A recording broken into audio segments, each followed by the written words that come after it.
ধ্রুব Bru বাঁকালো, ইশারা করলো কিছু। ইহান সঙ্গে সঙ্গে শুধরে গিয়ে বলল, না রে, আমার কাজ আছে, ওই গেটের দিকে নজর দিতে হবে এখন। ফুল বেলুন নাকি কি যেন ছিঁড়ে ছিঁড়ে নিয়ে যাচ্ছে, প্রফেসর থাকতে বলেছে। ধ্রুব ইহান অদিতির আড়ালে একে অন্যের দিকে চেয়ে হেসে উঠল নিঃশব্দে। ইহান এটা বলার পরপরই দৌড় লাগালো সামনে।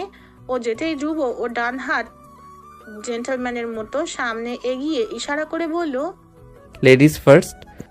অদিতি ধ্রুবর হাতটা দেখলো, যা ধ্রুব রাস্তার দিকে ইশারা করে আছে। অদিতি মনে মনে আরো একবার ভীষণ মুগ্ধ হলো। ও মৃদু হেসে আবার দ্রুত হাসি লুকিয়ে ফেলে এগিয়ে গেল সামনে। ধ্রুব হাত আবার সরিয়ে নিয়ে পেছন পেছন হাঁটছে। রেস্টুরেন্ট পাশেই যেহেতু ওরা হাঁটছে দুজন ফুটপাথ ধরে। অদিতি বারবার এদিক ওদিক তাকাচ্ছে, কেউ কি ওদের দেখছে?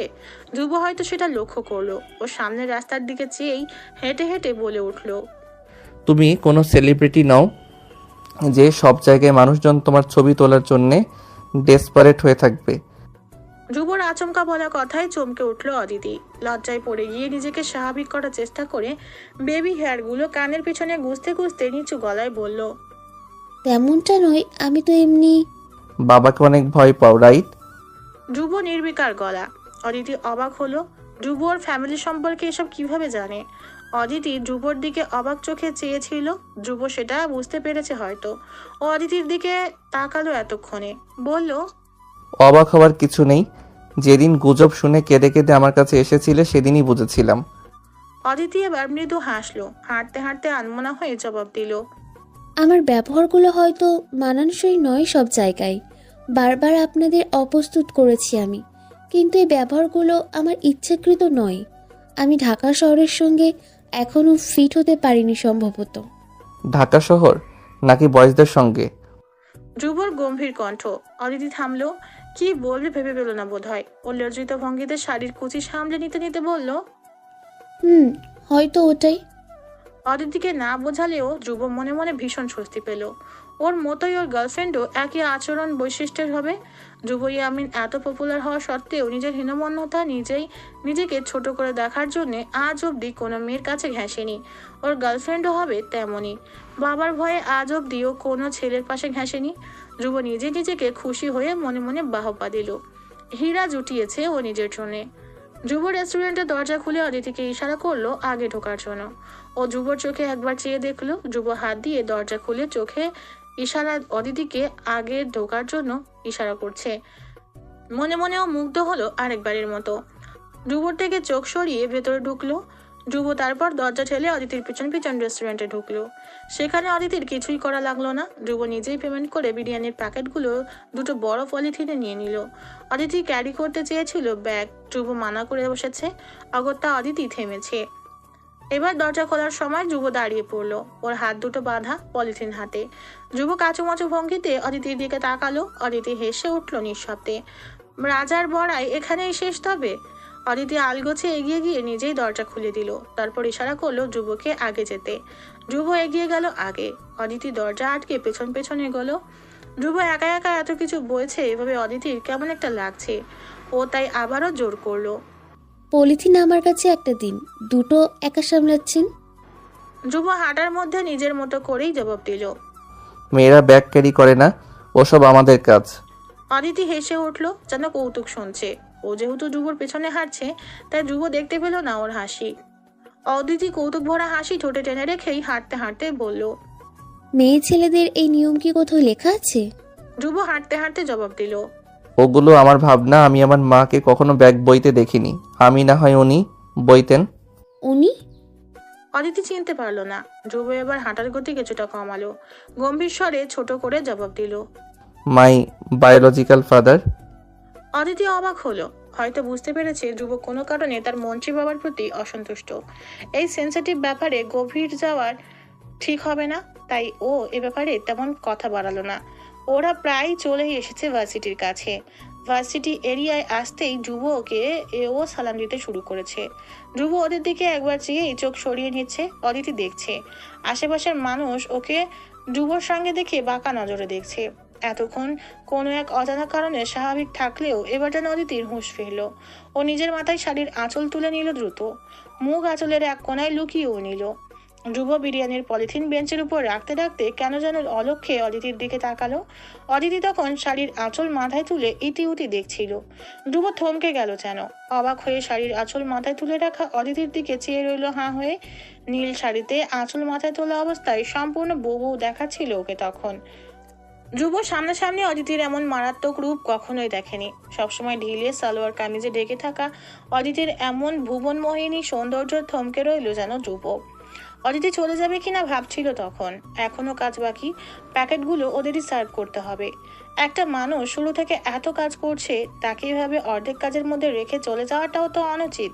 তাই ও সেভাবেই দাঁড়িয়ে রইল, অথচ ভয় এখনো কাটেনি তার।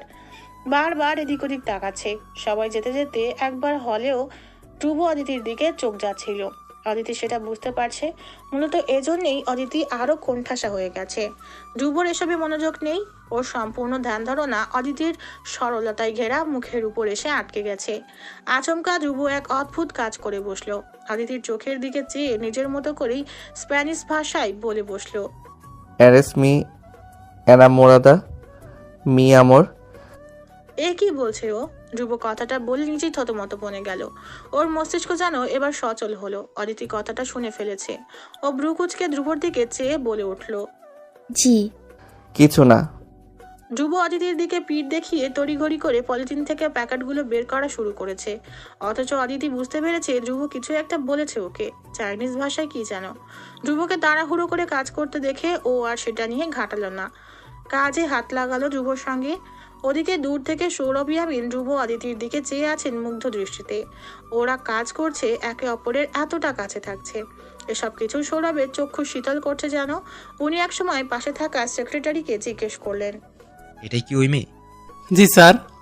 মেয়েটার বাড়ি, নাম দাম বের করো। আমি চাইছি দ্রুতই বিয়ের প্রস্তাব নিয়ে যেতে মেয়েটার বাড়িতে। ধ্রুবকে এবার আমি সারপ্রাইজ দিতে চাইছি। রাহুল, আমার ছেলেটার খুশি আমি দ্রুত নিজের দুই চোখে দেখতে চাইছি।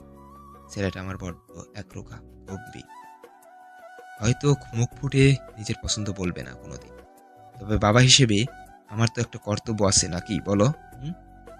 তুমি সব ব্যবস্থা করে ফেলো দ্রুত। Okay sir. রাতের আঁধার ধীরে ধীরে বাড়ছে। আমন্ত্রিত অতিথিদের অনেকেই তখন অনুষ্ঠান ছেড়ে বাড়ি ফিরেছেন। সবেমাত্রই অনুষ্ঠান শেষ হয়েছে। কজন ছাত্রছাত্রী মিলে স্যারের আদেশে ক্যাম্পাস পরিষ্কার করছিল। ধ্রুব তখন এক প্রকার হাওয়া বলে চলে। কোথায় গেছে কে জানে। অদিতি তখন ভাগে পড়া কাজগুলো শেষ করে ব্যাগ গুছিয়ে বেরিয়ে যাবে অবস্থা। হঠাৎ ওর পেছনে এসে দাঁড়ালেন ধ্রুবর বাবা সৌরভ ইয়ামিন। অদিতির সঙ্গে আলাদা করে দুটো কথা বলবেন ভেবেই সবাই চলে গেলেও এতক্ষণ ধরে বসেছিলেন। ধ্রুবর বাবা ডাকলেন পেছন থেকে, শোনো মেয়ে। অদিতি ব্যাগ গোছাতে গোছাতে পেছন ফিরে তাকালো। সৌরভকে দেখেই ও রীতিমতো চমকে ওঠে। ব্যাগ ট্যাগ ফেলে সোজা হয়ে দাঁড়িয়ে পড়লো। প্রধান অতিথি স্বয়ং তাকে ডাকছে। অদিতি কিছুটা গুটিয়ে গেল যেন এ কথা চিন্তা করে। ও তখনও ধ্রুবর বাবাকে চিনে না। ও শুধু চিনে সৌরভ ইয়ামিন, যে বিশ্ববিদ্যালয়ের আয়োজিত অনুষ্ঠানে প্রধান অতিথি হিসেবে এসেছেন। সৌরভের ডাকে অদিতি 7-5 চিন্তা করে এগিয়ে গেল। গলার স্বর নিচু রেখে বলল, আসসালামু আলাইকুম স্যার। ধ্রুবর বাবা অদিতিকে জহুরি চোখে আগাগোড়া দেখলেন। বাবা হিসেবে ওনার ছেলেকে তো উনি চিনেন। চূড়ান্ত বেয়াদব, উগ্র বখাটে একটা ছেলে। কেমন মেয়েকে ভালোবেসেছে সেটা উনি একবার পরীক্ষা করে দেখে নিচ্ছেন। নীল রঙা শাড়ি পরা মোটামুটি ছিমছামকরণের একটা মেয়ে। মুখে আজকালকার যুগের ছেলে মেয়েদের মতো একগাদা মেকআপ নেই, সামান্য কাজল চোখে। মুখের আদল ভারী মিষ্টি, সরল ভীষণ। এই অনুষ্ঠানে অনেক মেয়ে ছেলে শাড়ি টাইট ফিট করে পরে এসেছিল আজ। কজন কোমর দেখিয়ে নেচেছেও সবার সামনে। অথচ এই মেয়ের এতটা মার্জিতভাবে শাড়ি পরা ওনাকে ওনার মরহুম স্ত্রীর কথা মনে করিয়ে দিচ্ছে আজ। কারিশমা এভাবেই গা ঢেকে কোমরের দিকের শাড়িতে ডজন সেফটি পিন লাগিয়ে মার্জিতভাবে শাড়ি পরতো। আজ অবধি কেউ বলতে পারেনি কারিশমার গায়ের বাঁক কেমন ছিল। এতটাই মার্জিত ছিল সে। এই মেয়েটাও তেমনই, অত্যন্ত মার্জিত। আজকাল ঢাকা শহরের কিছু বকে যাওয়া মেয়ের ন্যায় নয়। ব্যাস, সৌরভের বাবা মনটা অদিতিকে দেখে ভীষণ তুষ্ট হলো। সম্ভবত ছেলের বউ হিসেবে অদিতির মধ্যে নিজের স্ত্রীর গুণগুলো উনি দেখেছেন। সৌরভ কণ্ঠে মায়া ঢেলে বললেন, কেমন আছো তুমি মা? অদিতি অবাক। উনি অদিতির ভালো মন্দ কেন জিজ্ঞেস করছেন? তবুও সম্মান রক্ষার্থে অদিতি জবাব দিল, জি ভালো স্যার, আপনি? সৌরভ যার পরনায় খুশি হলেন অদিতির আলাপে। হাসি হাসি মুখে জবাব দিলেন, ভালো আছি মা। তোমার বাড়ি কোথায়? অদিতি তখনও অবাক। ও জবাব দিল। লক্ষ্মীপুর। সৌরভ চমকে উঠলেন, জিজ্ঞাসা করলেন। লক্ষ্মীপুরের কোথায়? অদিতি জবাব দিল। ইসলামপুর স্যার। সৌরভ হুট করে কিছু যেন মনে পড়ে গেল। উনি বিস্মিত হয়ে বললেন। আরে, ওখানে তো আমি গেছিলাম একদিন আমার জোয়ান বয়সে, বন্ধু বান্ধব নিয়ে। আমার একটা প্রজেক্টের কাজ ছিল তোমাদের গ্রামে। গ্রামটা অনেক সুন্দর ছিল, আমরা ভীষণ এনজয় করেছিলাম। অদিতি অবাক হয়েছে বটে, দুনিয়াটা আসলেই গোল। ও ভদ্রতার খাতিরে বলল। আরেকবার ওদিকে গেলে আমাদের বাড়ি যাবেন স্যার। সৌরভ যেন হাতে চাঁদ পেলেন, খুশিতে গম গম করে উঠে বললেন। হ্যাঁ অবশ্যই, তোমার বাবার নাম, বাড়ির ঠিকানাটা দিও। আমি ওদিকে বেড়াতে গেলে তোমাদের বাড়িতে ঘুরে আসতে চাই। পুরোনো দিনটা আবার ফিরে পেতে কার না ভালো লাগে বলো? অদিতি এবার কিছুটা হীনমন্যতায় ভুগতে লাগলো। ওদের ওই অত ছোট বাড়িতে এত বড় গণমান্য মানুষ যাবেন? ওদের বাড়িতে গেলে ওরা তো সেইভাবে ওনার খেয়ালই রাখতে পারবে না। অদিতি কিছুটা দোনামোনা করতে পাগল। হঠাৎ কোথা থেকে ধ্রুবর বড় বড় পা ফেলে এগিয়ে এলো ওদের দিকে। সৌরভ আগ বাড়িয়ে অদিতিকে কিছু বলতে যাবেন, ধ্রুব তখন ওদের সামনে দাঁড়ালো এসে। ওর শ্বাস প্রশ্বাস অশান্ত, চোখ দুটো মারাত্মক লাল। অদিতি সৌরভের দিকে চেয়ে যেন ফুঁসছে। ওদের কাছে এই শুরুতেই অদিতিকে দিল এক রামধমক। Aditi just leave. হঠাৎ ধ্রুবর এত বড় ধমক খেয়ে অদিতি রীতিমতো চমকে উঠে তাকালো ওই গুরু গম্ভীর একরোখা রাগান্বিত ধ্রুবর মুখের দিকে। সৌরভ নিজেই অবাক, ধ্রুব পারে না এক্ষুনি অদিতিকে কাঁচা চিবিয়ে খেয়ে ফেলতে। অদিতি অবাক হয়ে সৌরভের দিকে একবার চেয়ে আবার ধ্রুবর দিকে তাকালো, বলতে চাইলো যেন কিছু। আপনি? উনি এসেছেন? অদিতিকে কিছুই বলতে দেয়া হলো না। ধ্রুব চোখ বুজে রেখে বড় বড় নিঃশ্বাস ফেলতে ফেলতে নিজেকে শান্ত করার খুব চেষ্টা চালালো। পরপর চাপা স্বরের রাগী কণ্ঠে এটুকু বলল। I said leave right now. ধ্রুবর এমন অদ্ভুত ব্যবহারগুলো অদিতির কাছে সম্পূর্ণ নতুন। ধ্রুব ওর মতো স্বল্প পরিচিত এক মেয়ের সঙ্গে এভাবে কথা বলছে, ভাবতেই অবাক হচ্ছে অদিতি। অদিতি অপমানিত ভঙ্গিতে সৌরভের দিকে তাকালেন। ভদ্রলোকের মুখটা শুকনো লাগছে, ভয়ঙ্কর অপমানিত বোধ করছেন যেন। অদিতি বুঝলো না ধ্রুব হঠাৎ এমন করে রেগে কেন গেল, তাও একজন গণ্যমান্য অতিথিকে অপমান করছে। অদিতি ধ্রুবর রক্তচক্ষু দেখে কিছু জিজ্ঞেস করার সাহস পেল না। সৌরভকে আস্তে করে সালাম করে চলে এলো সেখান থেকে।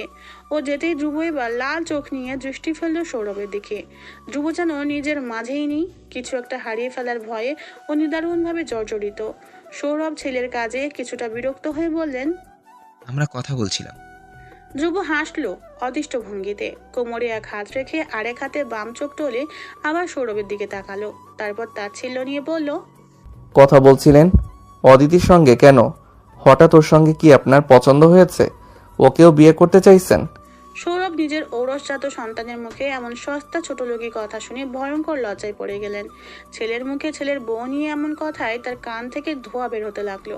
উনি এত বড় কথা সহ্য করতে পারলেন না, আঙুল উঁচিয়ে শাসিয়ে উঠলেন ছেলেকে। ভদ্রভাবে কথা বলো দুবো, ও আমার মেয়ের বয়সী। ধ্রুব হাসে, ভ্রু বাঁকিয়ে নিজস্ব ভঙ্গিমায় বলে। মিস ত্রিনাও তো আমার জানা মতে তোমার মেয়ের বয়সী ছিল, রাইট? ওকে বিয়ে করতে পারলে অদিতি কেন নয়? সৌরভ চোখ রাঙালেন, বললেন।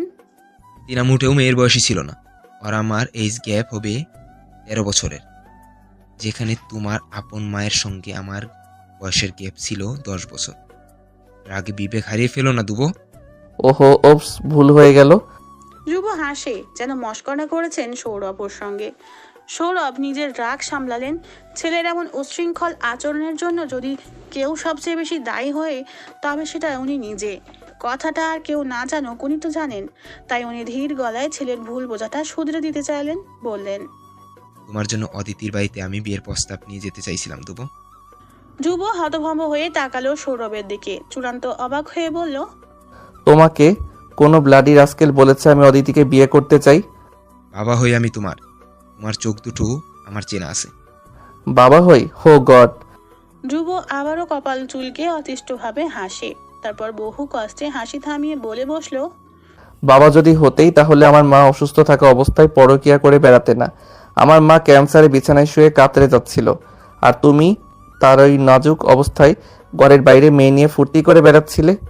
সৌরভ হতভম্ব, ছেলের এহেন বিশ্বাসে তিনি বিস্ময় নিয়ে বললেন। আমি পরকিয়া করিনি। তিনার সঙ্গে আমার দেখা হওয়া অনেক আগে হলেই আমি তোমার মায়ের মারা যাওয়ার পর ওকে ভালোবেসেছি। ও কখনোই তোমার মা জীবিত থাকা অবস্থায় আমাদের দুজনের মাঝে আসেনি। ধ্রুব হাসলো, টিটকারি করে বলল, ও তাই তো, মা মারা যাওয়ার 2 মাস পরেই আমার ঘরে সৎ মা এমনি এমনি এসে গেছিল, রাইট? সৌরভের রাগ লাগছে, তবুও আজ সব বলা দরকার এই ভেবে বললেন, বিয়েটা আমি তোমার ভালোর জন্যই করেছি দুবো। তুমিও সেটা ভালো জানো। আমাদের ঘরটা নারীবিহীন উচ্ছে চলে যাচ্ছিল, তুমি বিপদে চলে যাচ্ছিলে, তাই আমি আমাদের সবার কথা ভেবেই। ধ্রুব সৌরভের দিকে চেয়ে চেঁচিয়ে উঠে এবার, না, তুমি শুধু স্বার্থপরের মতো নিজের চিন্তা করেই বিয়ে করেছিলে। আমাকে এখানে খবরদার টানবে না, আমার ভালো তুমি কোনো দিনই চাওনি। সবার মধ্যে এইভাবে চিৎকার করে বলা কথায় সৌরভ লজ্জায় আশেপাশে তাকালেন, কেউ নেই এদিকে। তবুও তিনি আর ভরা মজলিসে অপমানিত হতে চাইলেন না। এখন ধ্রুব অন্ধভাবে ওনার প্রতি রেগে আছে। যে রাগ শুরু হয়েছিল ধ্রুব যখন 10 বছর বয়স, আজ ধ্রুব 25 বছরের ছেলে। এতটা বছর সে অনেক যত্ন নিয়ে বাবার প্রতি এই রাগ অভিযোগগুলো পুষেছে। এত সহজে এগুলো মিটবে না। ওকে এখন কিছু বোঝানো মানে শুধু শুধু সময় নষ্ট করা। পাশ থেকে স্যারকে চুপ দেখে সেক্রেটারি রাহুল নিচু গলায় ধ্রুবকে বলল, তোমার বাবা চাইছেন তুমি তোমার পছন্দের মানুষকে বিয়ে করে সুখে থাকো, তাই তিনি বলেছিলেন।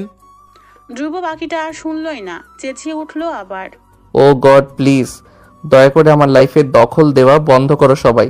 আমি কাকে বিয়ে করবো এটা আমি জানি। আমি চেয়েছি তোমার ফালতুই সাহায্যগুলো, তোমরা আবার আমার লাইফ এলোমেলো করে দিতে উঠে পড়ে লেগেছো, যেখানে আমি মাত্র মাথাটা উঁচু করা শিখেছি। ধ্রুবর সামনে সৌরভ ইয়ামিন হতভম্ব হয়ে দাঁড়িয়ে আছেন। ছেলের এই চূড়ান্ত বেয়াদবিগুলো তার হজম হচ্ছে না আর। সৌরভ বহু কষ্টে নিচু আওয়াজে বললেন, আমি ভেবেছি যদি আরেকবার তোমার লাইফটা গুছিয়ে। আমি বলেছি। ধ্রুব আবারও চেঁচালো। সৌরভ কথার খেই হারিয়ে ফেললেন।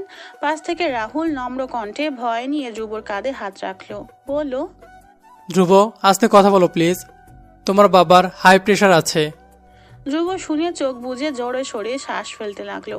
নিজের রাগ কন্ট্রোল করে একটা সময় নিজেকে শান্ত করে চাপা স্বরে লাল চোখ নিয়ে বলল, আমি আমার বিয়েতে তোমায় বলবোই না, চিন্তা নেই। বিয়ে যেদিন করতে ইচ্ছে হবে জাস্ট কাজী অফিসে গিয়ে কাজ সেরে বউ নিয়ে চলে আসবো।